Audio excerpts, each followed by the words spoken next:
My dear friends, சக்கராஸ்ல இன்னைக்கு 2வது நாள். இந்த 2வது நாள்ல இன்றைய சக்கராவின் பெயர் ஸ்வாதிஷ்டான சக்கரா, ஸ்வா அதிஷ்டானம். இதனுடைய இங்கிலீஷ் பெயர் சாக்ரல் சக்கரா. இது நம் உடலில் எங்க இருக்கும் என்றால் நம் நாபியில் இருந்து அடிவயிற்றுக்கு கீழே இருக்கும். இது ஆரஞ்சு நிறத்தில் இருக்கும், ஜல தத்துவத்துடன் இருக்கும்.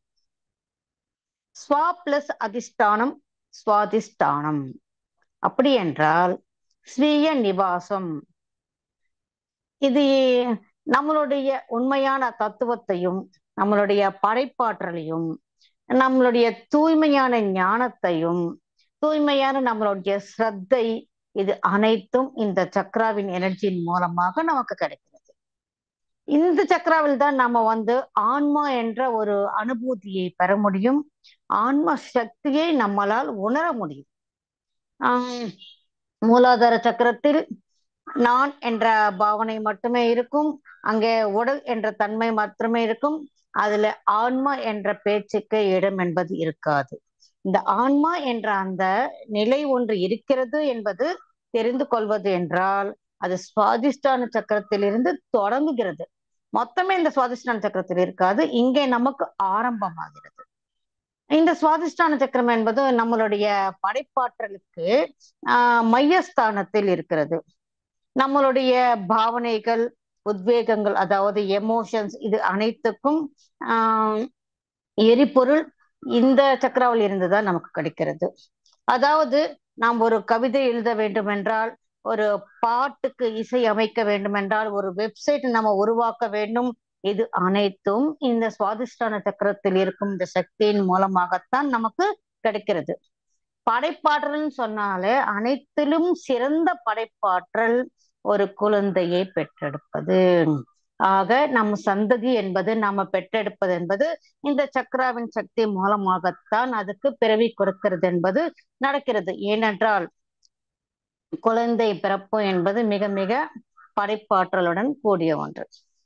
அது மட்டும் இல்லாமல் இந்த சக்கரத்தில் நிறைய பாவனைகள், கோரிக்கைகள், இந்திரிய சுகங்கள், கான்சன்ட்ரேஷன், ஞானம் மற்றும் பால் உணர்வுக்கு சம்பந்தப்பட்டவை, நம் கனவுகளுக்கும் மென்மையான விஷயங்களுக்கும், இது அனைத்தும் நாம் அனுபூதி பெற வேண்டும் என்றால் இந்த சுவாதிஷ்டான சக்கரம் என்பது இது மையமாக இருக்கும்.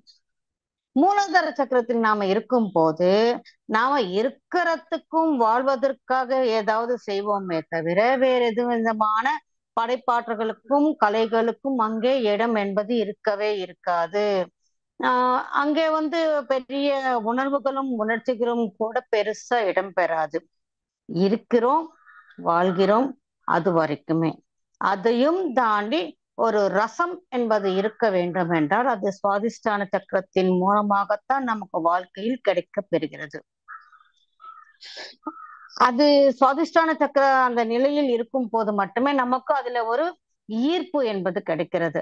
அந்த ஈர்ப்பும் அந்த சக்தியும் இல்லை என்றால் நம் கிட்ட இருந்து இந்த படைப்பாற்றல் என்பது துளி அளவு கூட இருக்காது. அதுக்கப்புறமா இந்த சுவாதிஷ்டான சக்கரம் நம்ம சரீரத்தில் கருப்பை, பீஜங்கள், அதாவது சந்தான உற்பத்தி கேந்திரங்கள், யூரினல் பிளாடர், ஸ்பிளின் கிளாண்ட், இது அனைத்துக்கும் இது ஒருங்கிணைந்து இருக்கும். மனதின் அளவில் பார்த்தால் இது மனதோடு சம்பந்தப்பட்டிருக்கும். மனதில் இருக்கும் நம்மளுடைய எண்ணங்களாகட்டும், அதாவது பொறாமை, கோபம், துவேஷம், இது அனைத்துக்கும் நம் மனதில் இந்த மாதிரியான ஒரு எண்ணங்கள் இருக்கிறது என்றால் அது சுவாதிஷ்டான சக்கரத்தில் இருந்து வரும் என்பதை நாம தெரிந்து கொள்ளணும். அது மட்டும் இல்லாம நம்ம மனதோடு இந்த இயற்கைக்கும் மற்ற உயிரினங்களுக்கும் ஒரு ஒருங்கிணைப்பு இருக்கிறது என்றால் அது இந்த சுவாதிஷ்டான சக்கரத்தின் மூலமாக நமக்கு கிடைக்கிறது. இப்ப நம்ம ஒரு பெட்ஸ வளர்த்துக்கணும், இல்ல பறவைகள் மேல இந்த இயற்கை மேல ஒரு நாட்டத்தோடு நாம் இருக்கிறோம்னா அது சுவாதிஷ்டான சக்கரம் தான் காரணமாக இருக்கிறது. ரெண்டாவது இந்த ஸ்வ அதிஷ்டான்னு சொல்றப்பவே இங்க நான் என்பது மிக ஜாஸ்தியாக இருக்கும். அதாவது நான் ஒரு பிரைம் மினிஸ்டர், நான் ஒரு சேர்மன், நான் ஒரு பிரசிடென்ட், நான் ஒரு எம்எல்ஏ, நான் ஒரு எம்பி, நான் ஒரு சிஇஓ, நான் ஒரு ஜெனரல் மேனேஜர், நான் ஒரு டைரக்டர், இந்த மாதிரி ஒரு அடையாளத்தோடு தம்மை தாம அறிமுகப்படுத்துக்கிறதுக்கு அவங்க ரொம்பவும் விரும்புவாங்க. அந்த மாதிரி தான் தன்னைத்தான் அறிமுகப்படுத்திக்குவாங்க. அத்தோடு சேர்த்து அவங்களுக்கு ஒரு தியாக உணர்வும் இருக்கும், மாற்றத்தை ஏற்றுக்கொள்ளும் ஒரு மனோ பக்குவமும் இருக்கும். இந்த மாற்றத்தை எப்பொழுது மாற்றிக்கொள்ளும் மனோபக்குவம் இருக்கிறதோ அப்பொழுதுதான் நம்மளுடைய வாழ்க்கை என்பது அந்த மாற்றத்துக்கு ஏற்றவாறு நம்மளோட வாழ்க்கை பயணம் என்பது சுகமமாக இருக்கும். மாற்றத்தை ஏற்றுக்கொள்ளாவிட்டால் பல பிரச்சனைகளை நாம் சந்திக்க வேண்டியது இருக்கும். இப்பொழுது நாம் இருக்கும் இந்த சமயத்தில் இந்த மாற்றம் என்பது கண்டிப்பாக நாம அது அனுமதித்து ஆகணும், முதல்ல அது ஒத்துக்கொண்டு ஆகணும். அதோடு சேர்த்து இதுல நமக்கு நிறைய புரிந்து கொள்ளும் தன்மை இருக்கும். ஆஹ் அது அனைத்தையும் நாம வெளிப்படுத்தணும், அனுபவிக்கணும் என்ற ஒரு இச்சையும் கூட இருக்கும். சோ நம்ம வாழ்க்கை என்பது ஒரு உணர்வு பூர்வமாக, ஒரு உணர்ச்சி பூர்வமாக, ஒரு அனுபவத்தின் பூர்வமாக இந்த வாழ்க்கையை நாம ரசிக்கணும் என்ற அந்த தன்மை இந்த சக்கரத்தின் மூலமாக நமக்கு கிடைக்கிறது. இது சுவாதிஷ்டான சக்கரம் நம்மளுடைய வாழ்க்கையில் நமக்கு தரும் மாபெரும் வெகுமதியாக இருக்கிறது. அந்த ரசனை, அந்த அனுபூதி என்பது இல்லை என்றால் என்ன சொல்றது, அது இயற்கையோடு இருக்கிற மாதிரியும் இருக்காது. என்னமோ அது வருது போகுது என்ற ஒரு எந்த விதமான ரசனையும் இல்லாமல் இருந்தா அது என்ன சொல்றது, ரசனையே இல்லைன்னா வாழ்க்கையில வேற எந்த விதமான சுவாரஸ்யமும் இருக்காது. ஒரு சுவாரஸ்யம் இல்லாத ஒரு வாழ்க்கை மாதிரி இருக்கும். எப்பொழுது இந்த மாற்றத்தை நாம அங்கீகரிக்கிறோமோ அப்பொழுது நாம் இந்த நிகழ்காலத்தில் இருக்க முடியும். நிகழ்காலத்தில் இருக்கும் போதுதான் ஒவ்வொரு கணமும் இந்த வாழ்க்கையை நம்மளால் ரசித்து வாழ முடியும். அது ரசித்து வாழ்வதற்கு இந்த சக்கரா என்பது நம்மளை இந்த அனுபவம் பெறுவதற்கு நமக்கு அனுமதிக்கிறது. இதெல்லாம் சரி. ரெண்டாவது சக்கரத்திலேயே இவ்வளவும் இருந்தா அப்புறம் நம்ம வாழ்க்கை ஏன் இந்த மாதிரி இருக்கு? காரணம் என்ன? இந்த சக்கரத்தில் இருக்கிற ஒரு பெரிய சவால் என்னவென்றால் சமுதாய கட்டுப்பாடுகள். அந்த சமுதாய கட்டுப்பாடுகளுக்கு ரொம்பவுமே அட்டாச்சா இருப்பாங்க, அதை ரொம்பவும் மதிப்பாங்க. அந்த கட்டுப்பாடோடு தான் இருக்கணும் சொல்லி அந்த சமுதாயத்தை ஒட்டி வாழ்வதற்கு அவங்க எப்பவுமே முயற்சி செஞ்சுக்கிட்டு இருப்பாங்க. உம் இந்த சமுதாயம் நமக்கு என்ன சொல்கிறதோ அதை ஏற்றுக்கொண்டு நடப்பார்களே தவிர சமுதாயம் சொல்வதில் நீதி இருக்கிறதா, நியாயம் இருக்கிறதா, இது சரியாக இருக்கிறதா என்ற ஒரு யோசனை கூட அவர்களுக்கு வராது. ஏன்னா அந்த சமுதாயத்தை ஒட்டிதான் வாழ்றாங்க. அந்த சமுதாயத்தில் அவங்க ஒட்டி வாழ்றதுக்கு காரணமாகத்தான் நான் ஒரு எம்எல்ஏ, நான் ஒரு எம்பி, இந்த மாதிரி தன்னுடைய சுபாவத்தை வெளிப்படுத்தி தன்னைத்தான் அறிமுகப்படுத்தி கொண்டு இருக்கப்போ அவங்க சமுதாயத்துக்கு பயப்படுற ஆளாகத்தான் இருப்பார்கள். சோ சமுதாயம் கண்டால் அவர்களுக்கு பயம். சமுதாயம் நம்மளை என்ன சொல்லி விடுமோ என்ற ஒரு அச்சத்தோடயே இருப்பாங்க.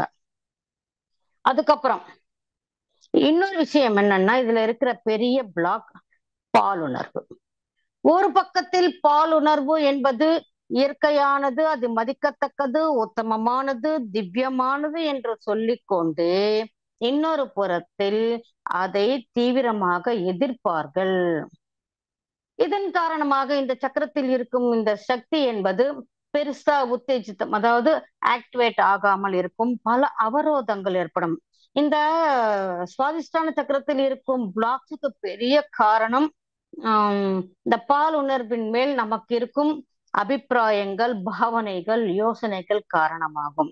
இது பல இன்னல்களுக்கு வழிவகுக்குது. இதுல எத்தனை பிரச்சனைகள் இருக்கும்னு நீங்க நினைக்கிறீங்கன்னா கணக்கில் அடங்காத பிரச்சனைகள் இங்கே இருக்கின்றன.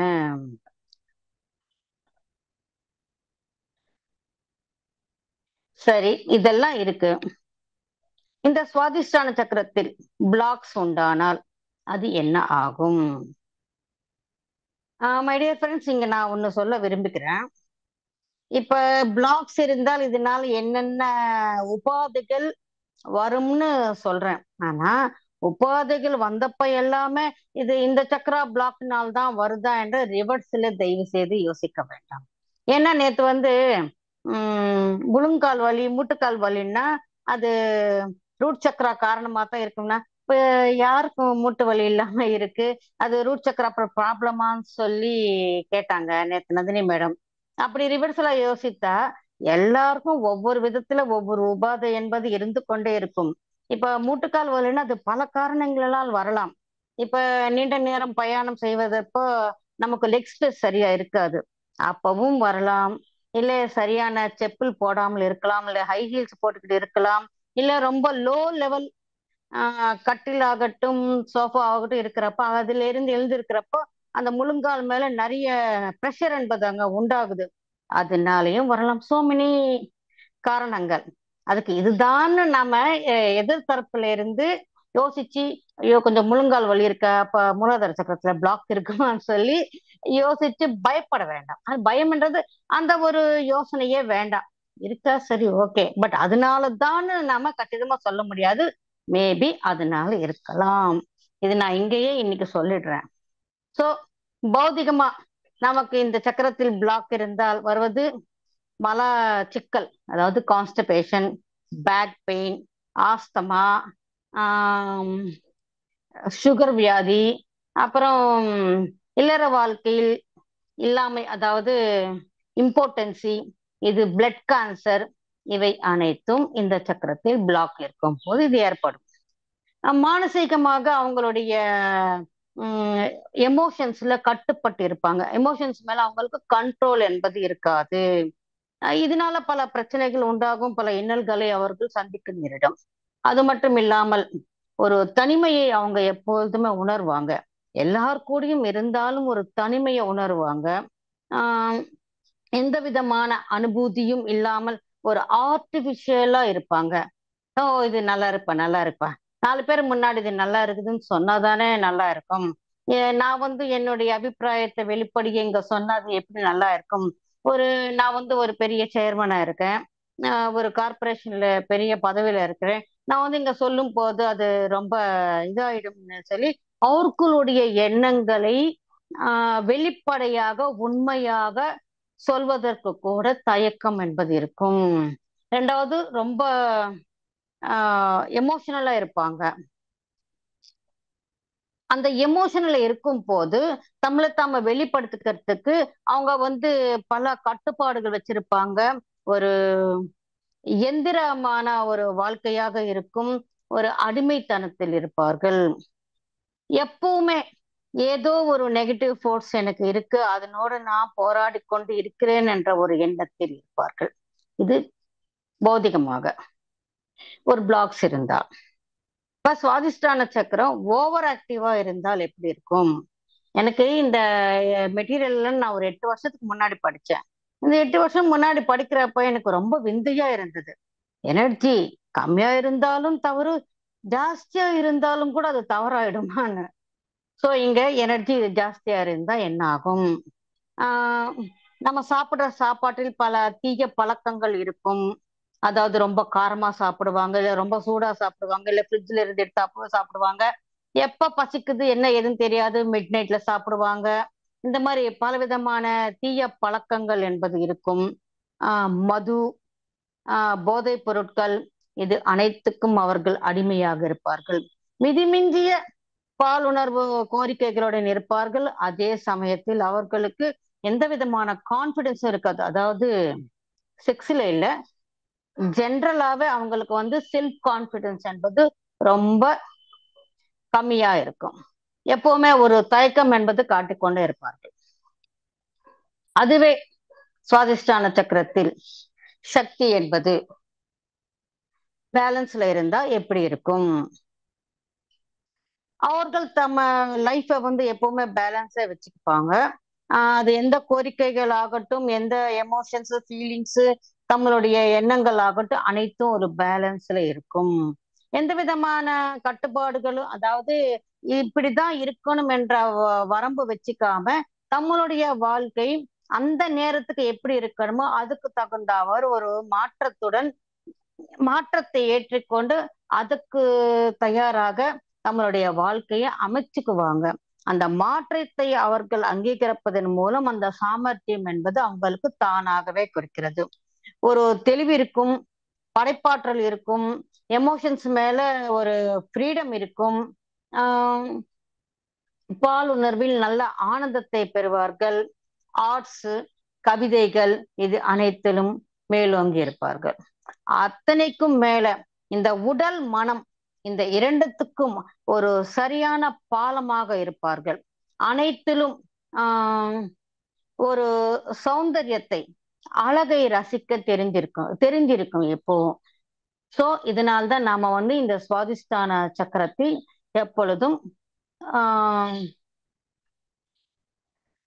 சரியாக ஓவர் ஆக்டிவ் ஆகாம கம்மியும் ஆகாம அது பேலன்ஸை வச்சுக்க நாம பாடுபடணும். இதுல நாம என்ன செய்யணும்? இதுல ஏதாவது பிளாக்ஸ் இருந்தாலோ இல்ல இந்த சக்கரத்தை நாம சரியாக வைக்கணும்னால என்ன செய்யணும்? நேத்து சொன்னது மாதிரிதான், பாதங்களுக்கு காலணி இல்லாமல் வெறும் பாதங்களால் மண்ணில் மேலையும் புல்லின் தரையின் மேலையும் நாம நடக்கணும். அதாவது கிராஸ் மேல.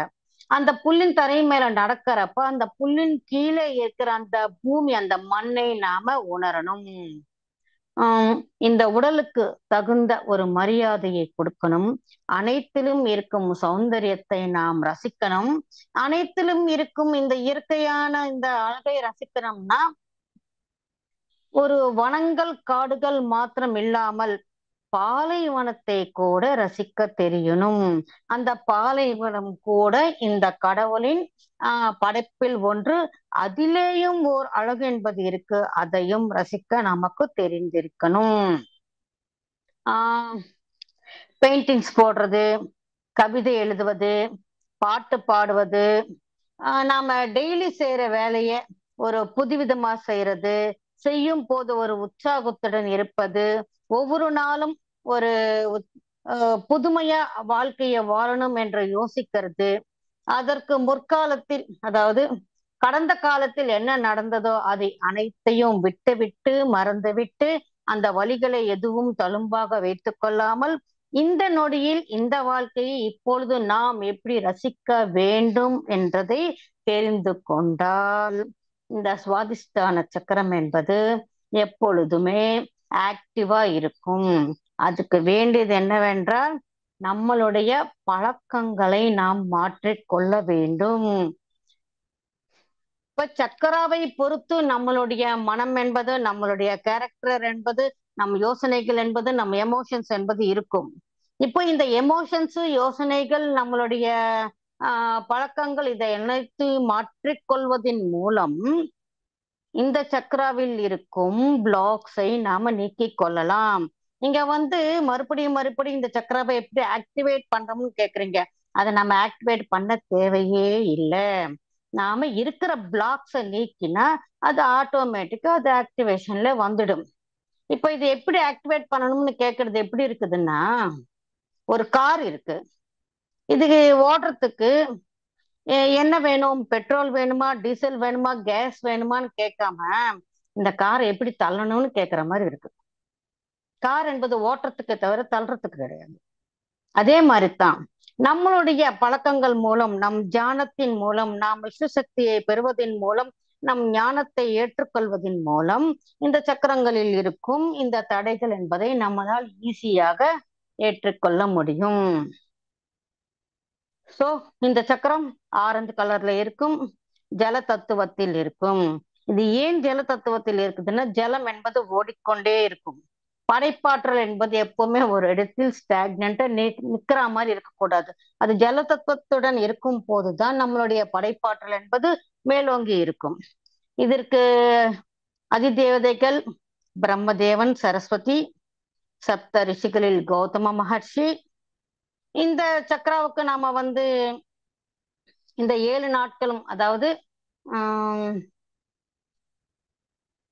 எந்த பண்டிகை, 7 நாளும் ஒவ்வொரு தேவதைக்கு நம்ம பூஜை செய்கிறோம்.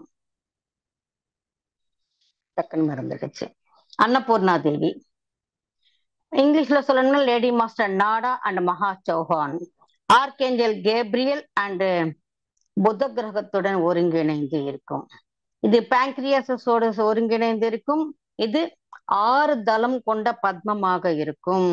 இவை அனைத்தும் நம் 2வது சரீரமான பிராணமய சரீரத்தில், அதாவது எத்திரிக் பாடியில் இவை அனைத்தும் இருக்கும். மை டியர் ஃப்ரெண்ட்ஸ், இந்த சுவாதிஷ்டான சக்கரத்தில் இருக்கும் பிளாக்ஸ் என்பது அநேகமாக இந்த பாலியல் சம்பந்தப்பட்ட பிளாக்ஸ் என்பது மிக விரைவாக அதிகமாக இருக்கும். காரணம், பாலுணர்வு என்பது அந்த டீனேஜ்ல வர்றது என்பது மிக மிக சகஜம், இயல்பு. அப்ப அவங்க ஸ்கூல்லயும் அதை பத்தி சொல்லிக் கொடுக்க மாட்டாங்க, வீட்லயும் பெரியவங்களையோ பெற்றோர்களையோ கேட்க மாட்டாங்க. அப்ப அவங்க யார் கூட பேசுறாங்க? தன் ஃப்ரெண்ட்ஸ் கூட பேசுறாங்க. ஃப்ரெண்ட்ஸ் யாரு? அதே வயசுல இருக்கிறவங்க தான், தவிர பெரியவங்க யாரும் கிடையாது. அதே வயசுல இருக்கிற பசங்களோட பேசுறப்ப அதுல ஒரு சயின்டிபிக் நேச்சர் கிடையாது. அது அவங்க முன்பே சொல்றது கிடையாது. அங்கே பல எண்ணங்கள் நமக்கு வருகின்றன. இதன் மூலமாக இந்த இதுக்கு சம்பந்தப்பட்ட மேகசின்ஸ் படிக்கிறதாகட்டும், இல்ல ஒரு பிட்டு படங்கள் பார்க்கறதாகட்டும், இல்ல அதை பத்தி தீவிரமா யோசிக்கிறது ஆகட்டும், இது அனைத்தும் பல பிளாக்ஸ்களை இங்கே உருவாக்குகிறது. இதன் காரணமாகத்தான் உலக அளவில் செக்ஸ் எஜுகேஷன் என்பது ஸ்கூல் லெவல்ல ஒரு சயின்டிபிக் மெத்தட்ல சொல்லி கொடுக்கணும் என்று தீவிரமா இப்ப எல்லாரும் கேட்டுக்கிட்டு இருக்கிறாங்க. இப்ப உங்களுக்கு இந்த சினிமா ஞாபகம் இருக்கா? பாய்ஸ், ஷங்கர் டைரக்ஷன்ல வந்தது. அங்க 4 இளம் பசங்க, அவங்க ஒரு கல்யாணத்துக்கு முன்னாடியோ இல்ல கேர்ள் ஃப்ரெண்டோட டேட்டிங்க்கு போறதுக்கு முன்னாடியோ, அதற்கு முன்னாடி தங்களுடைய அனுபவம் எப்படி இருக்குன்னு ஒரு ரிஹர்சல்ஸ் பார்க்கணும்னு நினைக்கிறாங்க. இது இயல்பாவே நடக்குது. இதன் மூலமா பல பிளாக்ஸும் பல பிரச்சனைகளும் உருவாகுது. அதற்காகத்தான் இந்த செக்ஸ் எஜுகேஷன் என்பது தேவை. அது மட்டும் இல்லாம சிறு வயதில் சில அபியூசஸ்க்கு உண்டானால் அது மூலமாக பல பிளாக்ஸ் என்பது உருவாகுது. நாட் ஓன்லி திஸ், இப்ப சொன்ன மாதிரி சமுதாயத்தில் இருந்து நமக்கு வந்த பல விஷயங்கள் அது ஒரு பிளாக்காகவே இருக்கிறது. நான் ஒரு 2 எக்ஸாம்பிள்ஸ் இங்க சொல்றேன். ஒரு பையனுக்கு கல்யாணம் ஆச்சு. அவன் நல்லா படிச்சவன் தான். இன்னொரு படிச்ச பொண்ணை கல்யாணம் பண்ணிக்கிட்டான். கல்யாணமாயி 3 நாள் ஆச்சு. டைவர்ஸ் வேணும்னு கேட்கறான். ஏன் டைவர்ஸ் வேணும்னு? இல்ல, எனக்கு டைவர்ஸ் வேணும், அதுதான், எதுவும் கேட்க வேண்டாம்னு பலவந்தப்படுத்தி சொன்னும் போது அவன் சொன்னது என்னன்னா, அந்த பொண்ணு வெர்ஜின் கிடையாது. How can you know she is not virgin கேட்டா, எனக்கு தெரியும், ஏன்னா முதல் சங்கமத்தில் பிளட் ஸ்ட்ரெயின்ஸ் இருக்கணும் சொல்லி. இன்னும் நீங்க எந்த காலத்துல இருக்கிறீங்க? ஒரு காலத்திலே பெண் என்பவள் புத்தி புத்தி பார்க்கப்பட்டால் அந்த சிறு வயதில் அவங்க கல்யாணம் பண்ணிக்கிட்டு இருந்தாங்க. ஓடக்கூடாது, குதிக்க கூடாது, மரங்கள் ஏறக்கூடாது.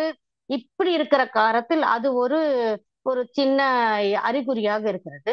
இப்ப இருக்கிற இந்த மாடர்ன் ஏஜ்ல அவங்க ஓடுறாங்க, தொல்றாங்க, கோகோ ஆடுறாங்க, பேட்மிண்டன் ஆடுறாங்க, டென்னிஸ் ஆடுறாங்க, ஃபுட்பால் ஆடுறாங்க. இந்த மாதிரி இருக்கும் போது மலைகள் ஏறுறாங்க. அதுதான் அவங்களுடைய வெர்ஜினிட்டிக்கு உதாரணம் சொல்லி இப்ப நாம நினைக்க முடியாது. இது அனைத்தும் பல பிளாக்ஸ் இந்த மாதிரி படிச்சவங்க கிட்ட கூட இருக்கு. நீங்க நினைக்கலாம் படிப்பு படிப்புன்னு, பாவம் ஏதோ இன்ஜினியரிங் படிச்சிருப்பான், அவனுக்கு ஒண்ணுமே தெரியாது ஐயோன்னு. நான் இப்ப இன்னொரு உதாரணம் சொல்றேன். 2 பேர் காதலிச்சு கல்யாணம் பண்ணிக்கிட்டாங்க. 2 பேரும் டாக்டர்ஸ். அந்த அம்மா கைனகாலஜிஸ்ட், அவர் இன்னொரு ஸ்பெஷலிஸ்ட். இவங்க 2 பேரும் காதல் கல்யாணம். அவங்க சின்ன வயசுல இருந்து, அதாவது அத்தை பொண்ணு மாமன் பையன், இந்த மாதிரி உறவுகள்ல இருக்கிறப்ப அவங்க காதலிச்சு சின்ன வயசுல இருந்து விரும்பி கல்யாணம் பண்ணிக்கிட்டாங்க. கல்யாணம் ஆச்சு, ஒரு 3.5 வருஷம் ஆச்சு, அவங்களுக்கு குழந்தைங்க இல்லை. வீட்டுல என்னன்னு கேட்பாங்க, ஏன்னா 2 பேருமே டாக்டர்ஸ். சரி, பார்த்து பார்த்து பார்த்து அந்த பொண்ணை ஒரு சீனியர் கைனகாலஜிஸ்ட் கூட்டிக்கிட்டு போனாங்க. அப்ப சொன்ன விஷயம் என்ன தெரியுமா? கல்யாணமாயி 3 வருஷம் மேல ஆகியும் அவர்களுக்குள்ளார எந்த விதமான சங்கமமும் நடக்கல. வை ஒருத்தர் மேல ஒருத்தருக்கு அவ்வளவு காதல் இருக்கு, ஏன் நடக்கலைன்னா ஆஹ் அவங்களுக்கு ஒரு சின்ன ப்ராப்ளம் இருக்கு, பெயின் இருக்கு. சோ ஆஃப்டர் ஆல் இந்த விஷயத்துக்காக மனைவியை பலவந்தப்படுத்த விருப்பம் இல்லாமல் 3 வருஷமா அவங்க அப்படியே இருக்கிறாங்க. ஒரு சின்ன minor surgery, just 10 minutes minor surgery, அதுக்கப்புறம் 10 மாசத்துல குழந்தைய கையில எடுத்தாங்க. இப்ப இதுக்கு என்னன்னு சொல்றது நம்ம? ஒரு டாக்டர்ஸ் இந்த உடலை பத்தி அவங்களுக்கு நன்றாகவே தெரியும். மேற்கொண்டு அவர் ஒரு ஸ்பெஷலிட்டி, இவங்க ஒரு கைனகாலஜிஸ்ட் இருந்தும் கூட இந்த பால் உணர்வில் அந்த உறவுகளில் அது எப்படி கையாளணும் தெரியல. ஒரு டாக்டர்ஸ்க்கு இந்த மாதிரினா மத்தவங்களை பத்தி நாம என்ன சொல்ல முடியும்? சோ இங்க சொல்றது என்னன்னா, பாலுணர்வு என்பது திவ்யமானது, புனிதமானது. இதை நமக்கு கூறுவதற்காகத்தான் நம் கோயில்களிலே ஏகாந்த சேவை என்ற ஒரு உற்சவம் டெய்லி ராத்திரியில நடக்குது. அதாவது இது தவறொன்றும் கிடையாது, இது இயற்கையானது, இது தெய்வத்தன்மையுடன் இருக்கிறது என்பதற்காகத்தான் இந்த மாதிரி ஏகாந்த உற்சவம் என்பது நடக்குது. நம்ம மதம் கூட அதற்காகத்தான் இதனை சொல்லி இருக்கிறது. இந்த மதம் அது எல்லாமே புரிஞ்சுக்காம வெறும் ஒரு ஆர்வத்தை மாத்திரம், இப்ப இருக்கிற இந்த காலகட்டத்தில் இந்த செல்போன் வந்த பிறகு இன்னும் என்னென்ன பிளாக்ஸ் என்பது இன்னும் ஜாஸ்தியாக இருக்கிறது. அதனால்தான் நிறைய டைவர்ஸ் கூட இதுவும் ஒரு காரணமாக இருக்கிறது. பல காரணங்கள், இதுவும் ஒரு காரணமாக இருக்கிறது. எதுவும் புரிஞ்சிக்க முயற்சிக்கல. சின்ன வயசுல இருந்த சொல்றப்பவே செக்ஸ் என்பது மிக மிக பாவம் சொல்றாங்க. அப்ப திரும்பி கேட்டு இருக்கணும், அது பாவம்னா நான் எப்படிப்பா பிறந்தேன் உனக்குன்னு. அது யாருக்கும் கேட்க தெரியல. அந்த சின்ன வயசுல யாரும் கேட்க மாட்டாங்க. அப்படி சொல்லி சொல்லியே வளர்த்தாங்க. இந்த பூமியிலேயே தன்னுடைய பிறப்புக்கு காரணம் இவ்வளவு கொச்சைப்படுத்தி அவமதித்து பேசுறது ஒரு மனிதனாக மட்டுமே இருக்க முடியும். வேற எந்த விலங்கு கிட்டையும் நாம எங்கேயுமே நாம பார்க்க முடியாது. So my dear friends, Swadhisthana சக்கரம், சக்ரல் சக்கரா இதுல இருக்கும் இந்த தடைகளை நீக்கினால் போதும், அது ஆட்டோமேட்டிக்காக ஆக்டிவா நடக்கும். நாம தியானம் செய்து இந்த ஞானத்தை எல்லாம் தெரிந்து கொண்டு, இப்ப இதுல நமக்கு ஏதாவது பிளாக்ஸ் இருந்தால் இதன் மூலமாகத்தான் இந்த பிளாக்ஸ் வந்திருக்கும் என்று நினைத்து, ஜஸ்ட் இதற்கு முன்னாடி இந்த மாதிரி ஏதாவது தீய ஞாபகங்கள் இருந்தால் இவை அனைத்தையும் என்னில் இருந்து போக வேண்டும். நான் என் உடலை மதிக்கிறேன், இந்த உணர்வுகளை மதிக்கிறேன், என்னுடைய எதிர்த்தரப்பு, அதாவது எதிர்பாலினரை நான் கௌரவிக்கிறேன், இந்த கலைகளை நான் ஏற்றுக்கொள்கிறேன், இந்த மாற்றத்தை ஏற்றுக்கொள்கிறேன், இந்த சமுதாயத்துக்கு நான் எவ்விதத்திலும் பயப்பட மாட்டேன் என்று ஒரு சின்ன சின்ன விஷயங்கள். இங்க நாம அஃபர்மேஷன்ஸ் நான் சொல்ல மாட்டேன், சங்கல்பங்கள்னு. இந்த மாதிரி ஒரு எண்ணங்கள் நம்ம கிட்ட எப்பவுமே மனதில் இருந்தால் போதும், ஆட்டோமேட்டிக்கா இந்த சக்கரத்தில் இருக்கும் தடைகள் அனைத்தும் நீங்கும். மறுபடியும் இன்னொரு வாட்டி சொல்றேன், தடைகள் நீங்கினால் அந்த சக்கரம் ஆட்டோமேட்டிக்காக நல்லதாக இருக்குமே தவிர அதுக்கு தனியா ஆக்டிவேஷன் என்று எதுவும் செய்ய தேவையில்லை. நாம இந்த பௌதிக உடலில் எடுத்துக்கிற பழங்கள், நேத்து கேட்டாங்க அவங்க, பழங்கள் காய்கறிகள் எது எடுத்துக்கணும்னு, அது எதுவுமே உபயோகப்படாது. இப்ப மூலாதார சக்கரம் ரெட் கலர்ல இருக்கும் போது அது ஏதாவது ஒரு பிளாக்ஸ் நீங்கணும்னா நம்ம ரெட் கலர் ட்ரெஸ் போட்டுக்கிட்டா எதுவும் நீங்காது. அப்கோர்ஸ் நான் டெய்லி இந்த சக்கர கலர்ல தான் வரேன். ஜஸ்ட் ஒரு செலெக்ஷன் ஈஸி ஆகணுன்றதுக்காக பீரோ திறந்து எதை போட்டுக்கணும்னு பாக்குறப்ப, சரி இன்னைக்கு சுவாதிஷ்டான சக்கரம் ஒரு ஆரஞ்சு கலர் போட்டுக்கலாம், நேத்து இது ரெட் கலர், எனக்கு செலெக்ஷன் ஈஸியா இருக்குன்றதுக்காக போட்டுக்கிட்டு வரேனே தவிர வேற எந்த காரணமும் கிடையாது. Just for fun only. Thank you madams, thank you masters.